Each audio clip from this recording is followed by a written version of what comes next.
నమస్తే, నా పేరు ఖైరన్ బి. 99 న్యూస్ కు స్వాగతం. ముందుగా హెడ్లైన్స్. వివరాల్లోకి వెళ్తే, ఖమ్మం జిల్లా స్థానిక బోనకల్ శాంతి నిలయంలో అక్కడ నివసిస్తున్న దివ్యాంగుల మధ్య మాగి ఫౌండేషన్ ఫౌండర్ మాగి ముఖేష్ పుట్టినరోజు సందర్భంగా కేక్ కటింగ్ కార్యక్రమం ఘనంగా నిర్వహించారు. బాధిత కుటుంబానికి పూర్తి అండగా మంత్రి తుమ్మల నాగేశ్వరరావు.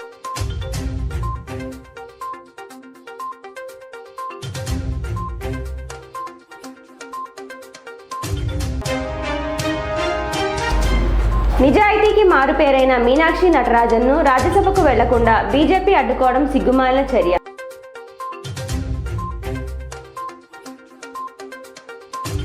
వివరాల్లోకి వెళ్తే, ఖమ్మం జిల్లా స్థానిక బోనకల్ శాంతి నిలయంలో అక్కడ నివసిస్తున్న దివ్యాంగుల మధ్య మాగి ఫౌండేషన్ ఫౌండర్ మాగి ముఖేష్ పుట్టినరోజు సందర్భంగా కేక్ కటింగ్ కార్యక్రమం ఘనంగా నిర్వహించారు. అనంతరం మాగి ముఖేష్ కుటుంబ సభ్యులు దివ్యాంగులకు ప్రేమతో భోజనాలు వడ్డించి వారితో కలిసి ఆనందాన్ని పంచుకున్నారు. శాంతి నిలయం నిర్వాహకులు మాగి ముఖేష్ కుటుంబ సభ్యులను అభినందించారు. ఈ కార్యక్రమంలో మాగి ఫౌండేషన్ సెక్రటరీ మాగి ప్రశాంతి, మాగి ఫౌండేషన్ సభ్యులు మాగి యశ్వంత్ తదితరులు పాల్గొన్నారు.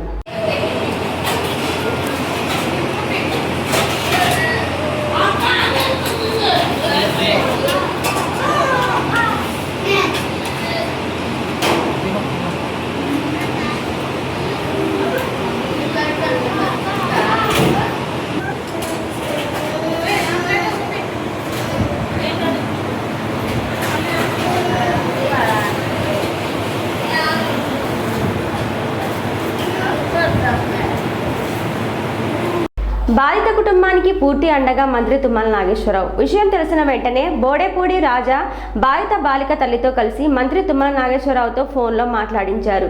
ముందు మన పాప ప్రాణాలను కాపాడుకుందాం, అధైర్యపడకండి, నేనున్నా అంటూ బాధిత కుటుంబానికి ధైర్యం చెప్పారు. బాలికకు అత్యున్నత వైద్యం అందించేందుకు వెంటనే హైదరాబాద్లోని నిమ్స్ వైద్యులతో మాట్లాడతానని, బాధిత కుటుంబానికి పూర్తి న్యాయం జరిగేలా అన్ని విధాలా అండగా ఉంటానని మంత్రి తుమ్మల నాగేశ్వరరావు భరోసా ఇచ్చారు. బాధిత కుటుంబానికి కాంగ్రెస్ పార్టీగా అండగా ఉంటుందని తెలిపారు. తను హైదరాబాద్ నుంచి వాళ్ళ అమ్మగారు లైన్ లో ఉన్నారు సార్, ఒకసారి మీతో మాట్లాడతారు.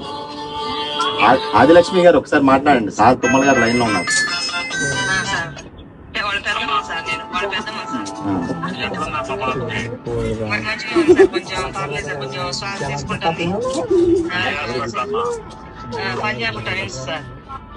ఓకే, రాజాకి కొద్దిగా ఒకసారి ఆ డీటెయిల్స్ ఇవ్వమానండి. నేను హైదరాబాద్ వచ్చాక డైరెక్టర్ తోటి మాట్లాడి హాస్పిటల్ తోటి నేను మాట్లాడిస్తాను. సరే సార్. ఓకే తల్లి, thank you. Okay, thank you sir.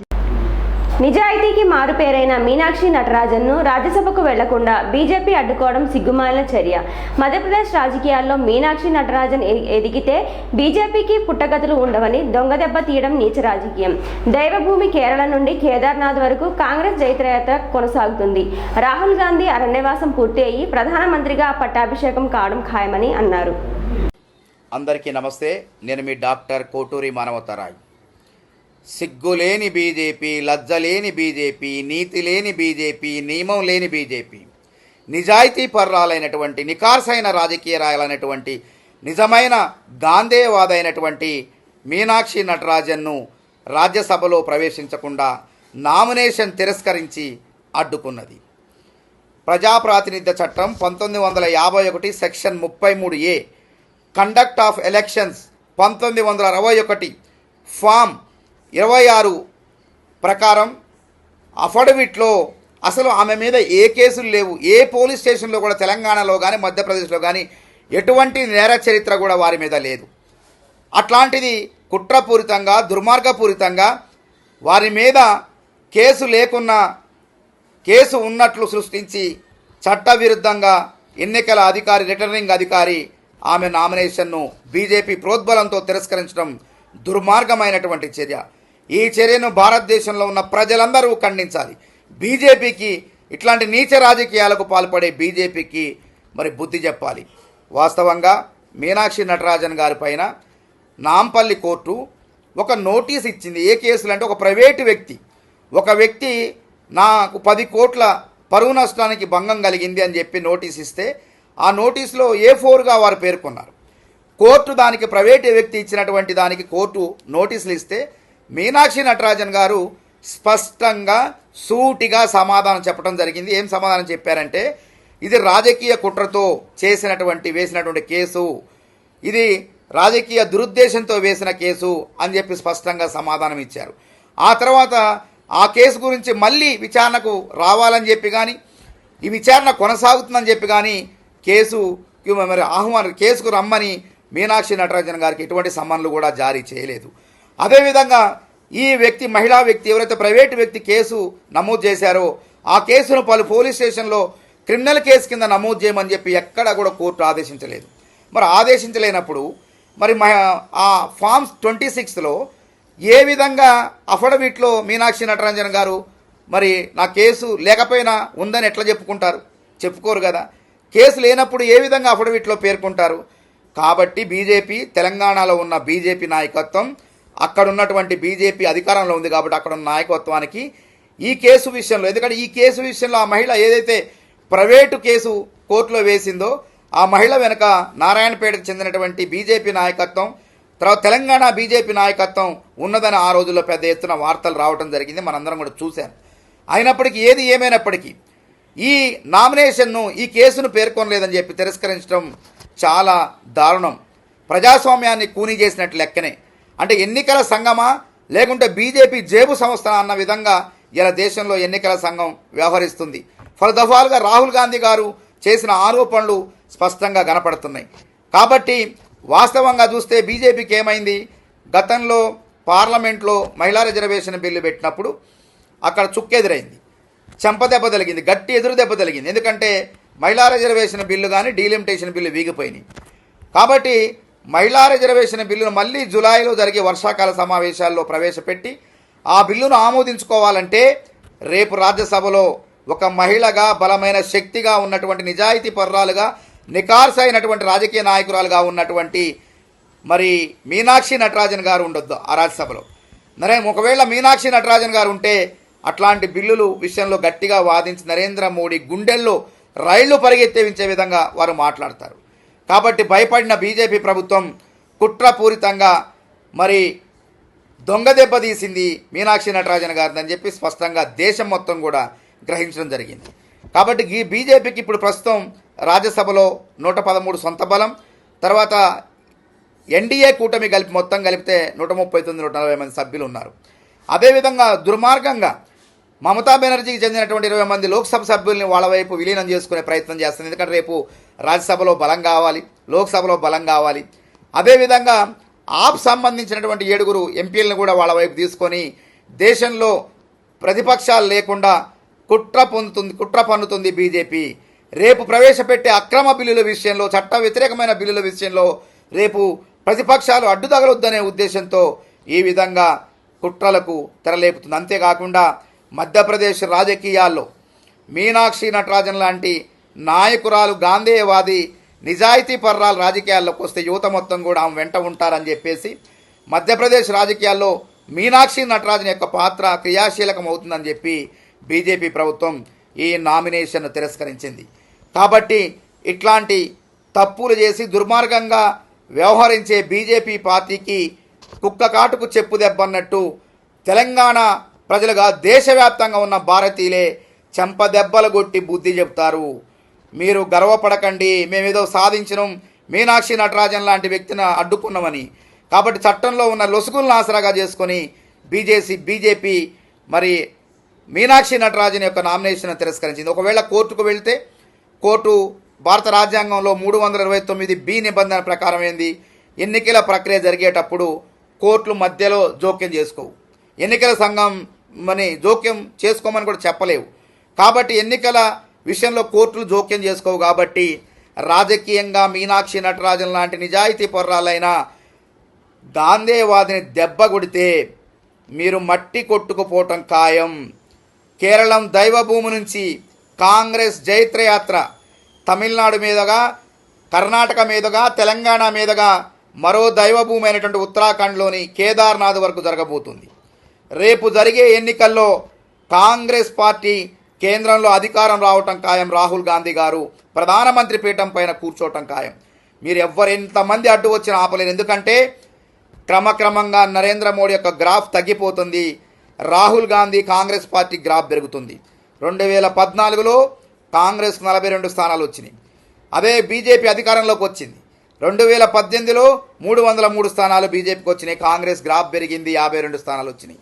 అదేవిధంగా 2024 పార్లమెంట్ ఎన్నికల్లో మేము 2024 పార్లమెంట్ ఎన్నికల్లో మేము 400 స్థానాలు సాధిస్తాం పైచిలుకు అని చెప్పి ప్రగల్భాలు పలిపిన బీజేపీకి దేశ ప్రజలు బుద్ధి చెప్పి 240 స్థానాలకే పరిమితం చేశారు. అప్పుడు కాంగ్రెస్ పార్టీ 100 లోక్సభ స్థానాలు పార్లమెంట్లో లోక్సభలో ఉన్నాయి. దేశంలో బీజేపీని 300 స్థానాలు ఢీకొట్టిన ఏకైక పార్టీ, లోక్సభలో 100 మంది లోక్సభ సభ్యులు ఉన్నటువంటి పార్టీ కాంగ్రెస్ పార్టీ. కాబట్టి పశ్చిమ బెంగాల్లో గెలిచినాం అనంటే, పశ్చిమ బెంగాల్లో గెలిచారంటే దేశంలో మీరు ఓడిపోతున్నారని లెక్క. ఆ రోజు యూపీఏ హయాంలో కూడా కాంగ్రెస్ యూపీఏ 1, 2లో కూడా దాదాపు 22-23 రాష్ట్రాల అధికారంలో ఉన్నది. తర్వాత యూపీఏ 2 హయాంకి వచ్చేసరికి 18-19 రాష్ట్రాల్లో అధికారంలోకి ఉంది. అయినప్పటికీ ప్రజలు మూడోసారి కాంగ్రెస్ పార్టీకి అధికారం ఇవ్వకుండా మీకు అవకాశం ఇచ్చారు బీజేపీకి. ఇలా మీరు కూడా ఎల్లకాలం మేమే ఉంటామని చెప్పి కళ్ళగంటున్నారు. ఇది కుదరని పని. భారత ప్రజలు చాలా చైతన్యవంతులు. మీరు ఎన్ని రంగులు పూసినా, ఎన్ని మత విద్వేషాలు రెచ్చగొట్టినా, ఎన్ని ఉత్తుత్తి ఉద్యమాలు తీసినా, దురంధర్ 2 లాంటి సినిమాలు తీసి జనాల్ని మీ వైపు తిప్పుకోవాలన్నా జనాలు మాత్రం ఈసారి మీకు బుద్ధి చెప్తారు, కాంగ్రెస్ పార్టీని గెలిపిస్తారు. కాబట్టి మీ సనాతన ధర్మం ప్రకారమే నేను చెప్తున్నా, వేరే రకంగా చెప్పట్లే. అరణ్యవాసమైన రాముడికైనా పాండవులకైనా 14 ఏళ్ళే. కానీ రాముడు లాంటి రాహుల్ గాంధీ అరణ్యవాసం కూడా పూర్తిగా వస్తుంది. జరిగేది రాహుల్ గాంధీకి త్వరలో ఢిల్లీలో పట్టాభిషేకమే, ప్రధానమంత్రి పట్టాభిషేకమే. ఇది మాత్రం గుర్తుంచుకోండి. మీరు ఎన్ని కుట్రలు చేసినా, కుతంత్రాలు చేసినా 3 సార్లు నరేంద్ర మోడీ పరిపాలన చూశారు ప్రజలు, విఫలమైంది. 50 లక్షల కోట్ల, దాదాపు సుమారు 40 లక్షల కోట్ల అప్పు ఉంది కాంగ్రెస్ పార్టీ మీ చేతిలో పెట్టేప్పుడు. ఇవాళ 250 లక్షల కోట్లు చేశారు. ఆర్థిక విధానంలో విఫలమైపోయారు, విదేశీ వాణిజ్యంలో విఫలమైపోయారు. అదేవిధంగా ఇలా భారతదేశం యొక్క ఆత్మగౌరవాన్ని ట్రంప్ చేతిలో పెట్టడం జరిగింది. ఇలా భారతదేశం యొక్క వ్యవసాయాన్ని అమెరికా చేతిలో పెట్టడం జరిగింది. అమెరికా ఉత్పత్తులు, పనికిరాని ఉత్పత్తులు భారతదేశంలో దిగుమతి చేసి భారతీయుల రైతులు పొట్లగొట్టే ప్రయత్నం చేస్తున్నారు. ఒక పక్క 22 లక్షల నీట్ విద్యార్థుల యొక్క జీవితాలను అతలాకుతలం చేశారు. అదేవిధంగా సిబిఎస్ఈ పరీక్షా పత్రాలు లీక్ చేసి అక్కడ 18 లక్షల మంది విద్యార్థుల యొక్క జీవితాలను నాశనం చేశారు. కాంగ్రెస్ ప్రభుత్వాలు ఉన్నప్పుడు పెట్రోల్ ధరలు అంతర్జాతీయంగా ముడి చమురు ధరలు పెరిగిన కాంగ్రెస్ ప్రభుత్వాలు దేశ ప్రజలపైన పెట్రోల్ భారం వేయలేదు, డీజిల్ భారం వేయలేదు, డీజిల్ రేట్లు పెంచలేదు. అదేవిధంగా ఇవాళ మీరు అంతర్జాతీయంగా ముడి చమురు ధరలు తక్కువ ఉన్నా సరే మీరు ఇవాళ పెట్రోల్ డీజిల్ రేట్లు విపరీతంగా పెంచేసి దేశ ప్రజల్ని వాళ్ళ యొక్క రక్తాన్ని పీలుస్తున్నారు మీరు. కాబట్టి మీరు ఇంకోసారి మూడోసారి నరేంద్ర మోడీ గెలవటం, బీజేపీ గెలవటం అసాధ్యం. కాబట్టి ప్రజలు మార్పు కోరుకుంటారు. యువ నాయకుడైన రాహుల్ గాంధీకి తప్పకుండా ఢిల్లీ పీఠంపై పట్టాభిషేకం చేస్తారు. మీ కుక్క కాటుకు చెప్పు దెబ్బలు తప్పవని చెప్పి హెచ్చరిస్తున్నా. నమస్తే. భద్రాద్రి కొత్తగూడెం జిల్లా అశ్వారావుపేట మండలం కొత్త మామిళ్లవారిగూడెం గ్రామానికి చెందిన కాటూరి వెంకటేష్, రమణ దంపతులకు ఇటీవల రోడ్డు ప్రమాదం జరగగా ఆసుపత్రిలో చికిత్స పొందిన అనంతరం ఇంటి వద్ద విశ్రాంతి తీసుకుంటున్నారు. ఈ నేపథ్యంలో వారి నివాసానికి వెళ్లి పరామర్శించిన బూర్గం పహాడ్ అశ్వారావుపేట మాజీ ఎమ్మెల్యే, బీఆర్ఎస్ పార్టీ రాష్ట్ర నాయకులు శ్రీ తాటి వెంకటేశ్వర్లు. ఈ సందర్భంగా రమణ దంపతుల ఆరోగ్య పరిస్థితిని అడిగి తెలుసుకుని త్వరగా సంపూర్ణ ఆరోగ్యంతో కోలుకోవాలని ఆకాంక్షించారు. కుటుంబ సభ్యులతో మాట్లాడి వారికి ధైర్యం చెప్పి మనోధైర్యాన్ని కల్పించారు. ఈ కార్యక్రమంలో తాండ్ర యుగేందర్, బిర్రం వెంకటేశ్వర్లు తదితరులు పాల్గొన్నారు. విశాఖ స్టీల్ ప్లాంట్లో ఘోర ప్రమాదం జరిగింది. బాధితులను గాజువాక కిమ్స్ ఆసుపత్రిలో పరామర్శించిన మాజీ ముఖ్యమంత్రి, వైఎస్ఆర్సీపీ అధ్యక్షుడు శ్రీ వైఎస్ జగన్మోహన్ రెడ్డి బాధితులకు చంద్రబాబు ప్రభుత్వం ₹1 కోటి పరిహారం, బాధిత కుటుంబాలకు ఉద్యోగం కూడా ఇవ్వాలని డిమాండ్ చేశారు.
హైదరాబాద్లో భారీ వర్షానికి ఇద్దరు బలయ్యారు.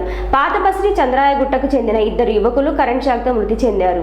రోడ్డుపై తెగిపడిన కరెంటు తీగల వల్ల ప్రమాదం జరిగింది. విద్యుత్ వైర్లను గమనించక ఆటోల నుంచి దిగడంతో కరెంట్ షాక్తో చనిపోయారు.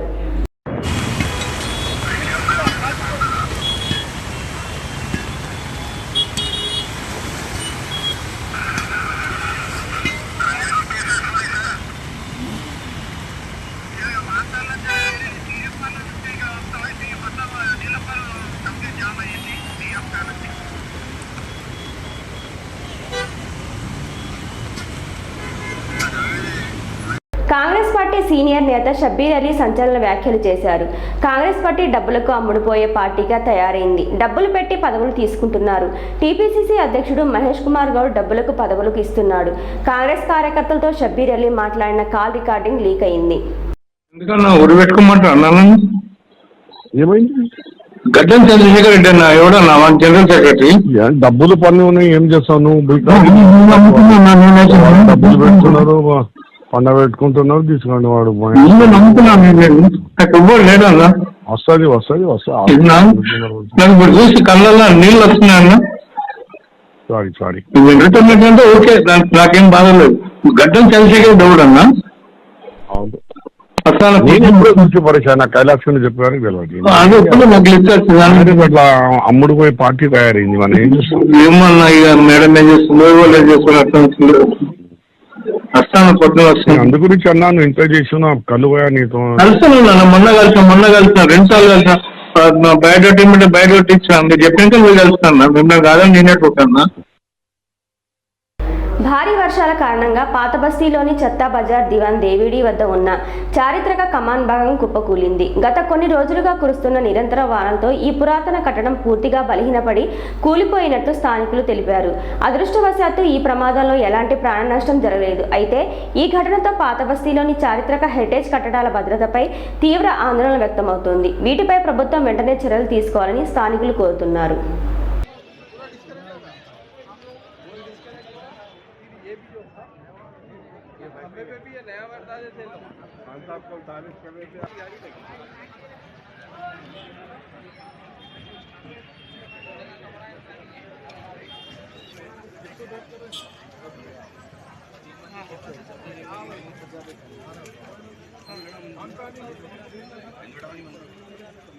చిన్న వర్షానికే మునిగిపోవడానికి కారణం ఇదే. డ్రైనేజీలో కనీసం సిల్ట్ కూడా తీయకుండా తమాషా చేస్తున్న హైడ్రా. 15 రోజుల ముందే హెచ్చరించిన ఓ పౌరుడు గత సంవత్సరం లాగానే ఈసారి కూడా వర్షాకాలం ముందే పూడికతీత పనులు చేయకపోవడంతో చిన్న వర్షానికే మునిగిన హైదరాబాద్.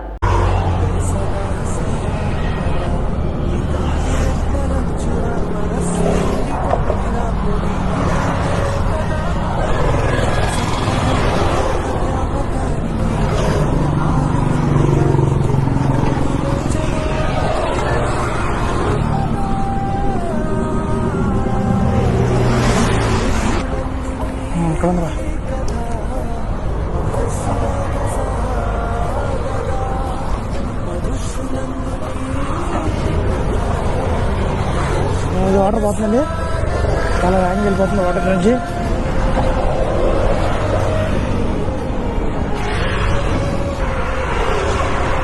మార్కాపురం జిల్లా బేస్తవారిపేట పట్టణంలో ఒక విషాదకర ఘటన చోటు చేసుకుంది. పట్టణంలోని పాత స్టేట్ బ్యాంక్ ఎదురుగా ఉన్న ఓ ఇంట్లో సిందే మోషా అనే వ్యక్తి ఉరివేసుకుని ఆత్మహత్యకు పాల్పడ్డారు. ఈ ఘటన వెలుగులోకి రావడంతో స్థానికంగా కలకలం రేగింది. స్థానికుల ద్వారా సమాచారం అందుకున్న బేస్తవారిపేట పోలీసులు వెంటనే ఘటనా స్థలానికి చేరుకున్నారు. మృతదేహాన్ని స్వాధీనం చేసుకుని ప్రాథమిక పరిశీలన జరిపారు. అనంతరం తదుపరి ప్రక్రియ కోసం మరియు పోస్టుమార్టం నిమిత్తం మృతదేహాన్ని ఆసుపత్రికి తరలించారు. దర్యాప్తు ప్రారంభించిన పోలీసులు సింధే మోష ఆత్మహత్యకు గల ఖచ్చితమైన కారణాలు ఇంకా తెలియరాలేదు. దీనిపై పోలీసులు స్పందిస్తూ మృతుని కుటుంబ సభ్యులను స్థానికులను విచారిస్తున్నామని తెలిపారు. ఈ ఘటనపై కేసు నమోదు చేసి అన్ని కోణాల్లోనూ దర్యాప్తు చేపట్టినట్లు సమాచారం. పూర్తి వివరాలు పోలీసుల సమగ్ర విచారణలో తెలియాల్సి ఉంది. ఢిల్లీలో జరుగుతున్న ఎన్డీఏ భాగస్వామ్య పక్షాల కీలక సమావేశంలో మోదీ ఝాల్మోరీని ఆస్వాదించారు. ఝాల్మోరీని పశ్చిమ బెంగాల్ సీఎం సువెందునే స్వయంగా అందించారు.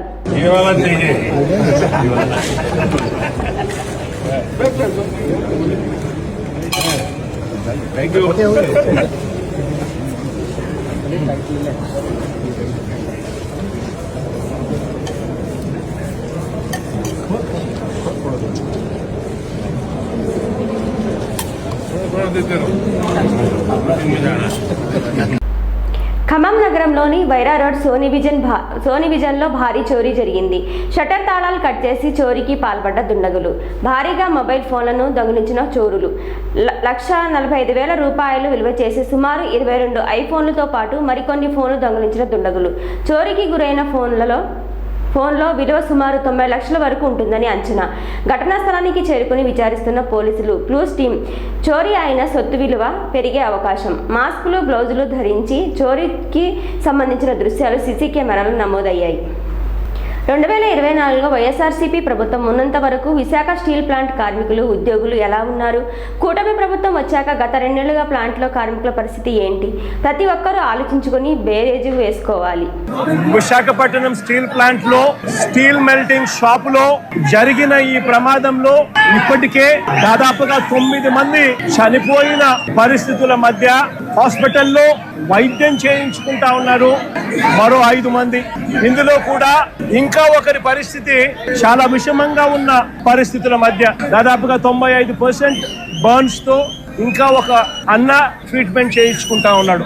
ఈ రోజు స్టీల్ ప్లాంట్ లో కార్మికులు ఎలా బ్రతుకుతా ఉన్నారు, కార్మికులకు మంచి జరుగుతా ఉందా లేదా అన్నది ప్రతి ఒక్కరూ కూడా ఆలోచన చేయాల్సిన అవసరం.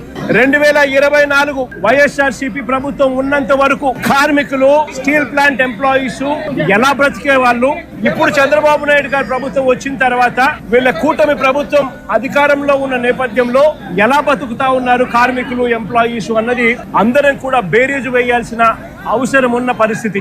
మార్కాపురం జిల్లా బేస్తవారిపేటలోని కోల్డ్ స్టోరేజ్ సమీపంలో అమరావతి అనంతపురం జాతీయ రహదారిపై ఇటీవల బోలెరో వాహనం అదుపు తప్పి బోల్తా పడింది. ప్రమాదం జరిగిన వెంటనే స్థానికులు అక్కడికి చేరుకుని సహాయక చర్యలు చేపట్టారు. ప్రమాదానికి గల కారణాలపై బేస్తవారిపేట పోలీసులు ఆరా తీస్తున్నారు. కేసు నమోదు చేసి దర్యాప్తు చేపట్టినట్లు సమాచారం. బద్వేల్ ఆర్టీసీ బస్టాండ్ ప్రాంగణంలో దుమ్ము సమస్య తీవ్రంగా మారింది. బస్సులు రాకపోకలు సాగించే ప్రాంతంలో రోడ్డు దెబ్బతిని మట్టి బయటకు రావడంతో వాహనాలు తిరిగిన ప్రతిసారి భారీగా దుమ్ము లేస్తోంది. దుమ్ము కారణంగా ప్రయాణికులు, వ్యాపారులు, బస్టాండ్ సిబ్బంది ఇబ్బందులు ఎదుర్కొంటున్నారు. ముఖ్యంగా వృద్ధులు, చిన్నారులు శ్వాస సంబంధిత సమస్యలకు గురయ్యే ప్రమాదం ఉందని ప్రయాణికులు ఆందోళన వ్యక్తం చేస్తున్నారు. సంబంధిత అధికారులు వెంటనే స్పందించి దెబ్బతిన్న ప్రాంతాలకు మరమ్మతులు చేపట్టాలని, తరచూ నీటిని చల్లే ఏర్పాట్లు చేయాలని ప్రయాణికులు కోరుతున్నారు. మార్కాపురం జిల్లా గిద్దలూరు రైల్వే స్టేషన్ సమీపంలో ప్రమాదవశాత్తు గాలికి చెట్టు విరిగి రోడ్డు మీద బండి మీద వెళ్తున్న వ్యక్తి మీద పడ్డది. ఆ వ్యక్తికి చేయి విరగడంతో స్థానికులు వెంటనే స్పందించి 108 వాహనంలో గిద్దలూరు ప్రభుత్వ ఆసుపత్రికి తరలించారు.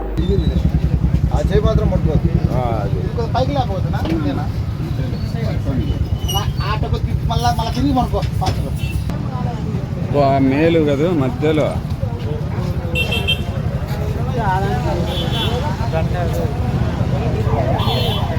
ఖమ్మం జిల్లా తల్లాడ మండలం అన్నారగూడెం గ్రామ పంచాయతీ గోపాలపేట రెవెన్యూ బోరు లేకున్నా బోరు ఉందన్నట్టు 8 స్తంభాలు లైన్లతో అక్రమ కరెంటు కనెక్షన్లో ఆరోపణలు. విద్యుత్ శాఖ మరియు రెవెన్యూ శాఖ అధికారులు ఫీల్డ్కు వెళ్లకుండానే కళ్ళు మూసుకొని పర్మిషన్లు ఇచ్చేస్తున్నారు. నేనే రాజు నేనే మంత్రి అనే తరహాలో విద్యుత్ శాఖ మరియు రెవెన్యూ శాఖ అధికారులు కాసులకు కక్కుర్తిపడి దొంగ పర్మిషన్లు సృష్టిస్తున్న అధికారులు. విద్యుత్ శాఖ మరియు రెవెన్యూ శాఖ అధికారులు తమ తప్పులను కప్పిపుచ్చుకోవడం కోసం ఒకరిపై ఒకరు బురద చల్లుకునే కార్యక్రమం. ఇవి ఇప్పటి వరకు ఉన్న అప్డేట్స్. మరిన్ని అప్డేట్స్ కోసం చూస్తూనే ఉండండి 99 న్యూస్.